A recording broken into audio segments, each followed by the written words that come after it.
عندي سؤال يا أبو علي، شو سر حب الإمارات بالمغرب؟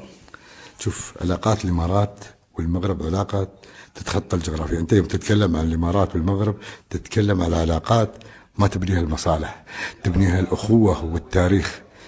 من السبعينات وقفت المغرب الى جانب دوله الامارات، وكانت ابو ظبي والرباط على خط واحد، والى لحظه مفصليه عربيه. وفي سنه 1985 تأسست اللجنة المشتركة بين البلدين لتتحول علاقة الصداقة هذه إلى شراكة مؤسسية ثابتة.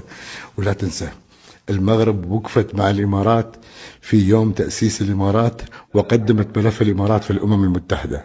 غير هذا، الإمارات دعمت وحدة التراب المغربي في قضية الصحراء المغربية، وكان الشيخ محمد بن زايد ضمن الناس الذي كانوا في هذه المسيرة.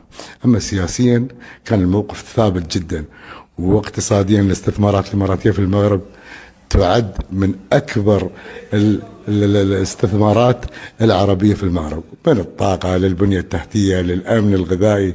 تعاون يخلق مشاريع كبيرة على الأرض ويغير حياة الناس. الإمارات دائما مع المغرب، من المبادرات الثقافية إلى العمل الإنساني والتنمية. ومسيرة العيون اللي شارك فيها الشيخ محمد بن زايد حفظه الله كانت رمزا خالدا لهذه العلاقة. حب كبير للمغرب ولأهل المغرب ولملك المغرب، الله يحفظهم يا رب. وقلب واحد بين الإمارات والمغرب. أكيد.